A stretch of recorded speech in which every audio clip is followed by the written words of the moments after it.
शरद पवारांपेक्षा पार्थ पवार हे श्रीमंत असल्याचं समोर आलेलं आहे। पार्थ पवारांची संपत्ती ही शरद पवारांपेक्षा जास्त आहे। राज्यसभा निवडणूक प्रतिज्ञापत्रामधून ही माहिती समोर आली आहे। पार्थ पवारांच्या नावे 88 कोटी 33 लाखांची मालमत्ता आहे, तर शरद पवार आणि प्रतिभा पवारांच्या नावे 60 कोटी 71 लाखांची मालमत्ता आहे। शरद पवारांपेक्षा पार्थ पवार हे श्रीमंत असल्याचं समोर आलंय। पार्थ पवारांच्या नावे 88 कोटी 33 लाखांची मालमत्ता आहे, तर शरद पवारांच्या नावे 60 कोटी 71 लाखांची मालमत्ता आहे। राज्यसभा निवडणूक प्रतिज्ञापत्रातून ही माहिती समोर आली आहे।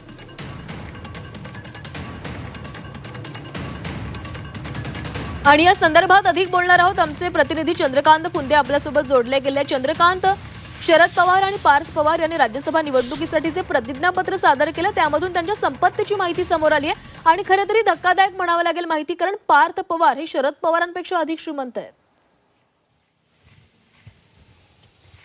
हो, म्हणजे आजोबांपेक्षा नातू श्रीमंत आहे। खरं तर आजोबा गेली 60 वर्ष राजकारणात आहेत। मग हे खरं तर हे संपत्ती दाखवण्यासाठी जे असतात असं बोललं जातं। प्रत्यक्षात अदृश्य संपत्ती खूप असतात या पॉलिटिशियनचे, त्यात नवीन काही नाही। पण हे दाखवण्यासाठी जे संपत्तीत पवारांनी गेल्या 60 वर्षात प्रतिभाताईंची धरून 60 कोटी दाखवली। त्यांची स्वतःची 44 कोटी, प्रतिभाताईंची उरलेली, असं धरून त्याची 60। आणि त्यांच्या तुलनेत पार्थ पवार म्हणजे अजित पवारांचे सुपुत्र आहेत, त्यांची संपत्ती मात्र तब्बल 88 कोटी 33 लाख आहे। म्हणजे त्यातली जंगम निश्चित स्थावर मालमत्ता ती आहे 76 कोटी 98 लाख आहे।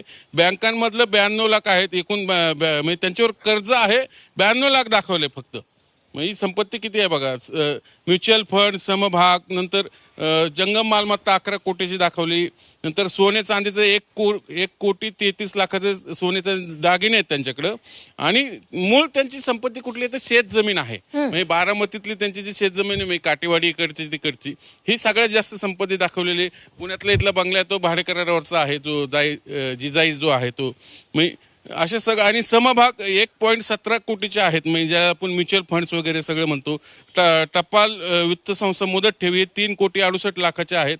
आणि ही सगळी संपत्ती जर पाहिली त्यांची, ते 88 कोटीच्या घरात आहे। म्हणजे ही फक्त दाखवली। प्रत्यक्षात अजितदादांचे त्यांचे साखर कारखाने, वायनरी, हे अनेक प्रोजेक्ट असल्याचं बोललं जातं प्रत्यक्षात, पण ऑन पेपर इथं ते कुठे दिसत नाही। म्हणजे थोडक्यात पवारांच्या फॅमिलीत पहिल्यांदा सर्वात जास्त संपत्ती असलेले हे पार्थ पवार समोर आल्याचं सध्याचं ह्या आकडेवारीने तर जर आजोबा आणि नातवाची तुलना केली, हे शरद पवार आणि पार्थ पवारांची, नेहमी पवार फॅमिली असं बोलला ते घरात सगळेच आमदार, रोहित पवार आमदार आहेत, नंतर सुप्रिया सुळे खासदार आहेत, आता सुनेत्रा वहिनी आमदार होतील पुन्हा बारामती दादांच्या जागेवर, ही सगळी। आणि शरद पवार गेली 60 वर्षे लोकप्रतिनिधी आहेत।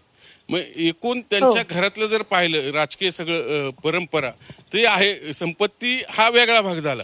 पण या संपत्तीमुळे पुन्हा एकदा पार्थ पवार चर्चेत आलेले आहेत। आपल्याला माहितीये ह्या सगळ्या याच्यामध्ये मध्यंतरी मोंढवा जमीन प्रकरणात नक्कीच चंद्रकांत, ही महत्वाची माहिती। पार्थ पवार हे शरद पवारांपेक्षा अधिक श्रीमंत असल्याचं कळतंय। धन्यवाद तुम्ही दिलेल्या माहितीसाठी।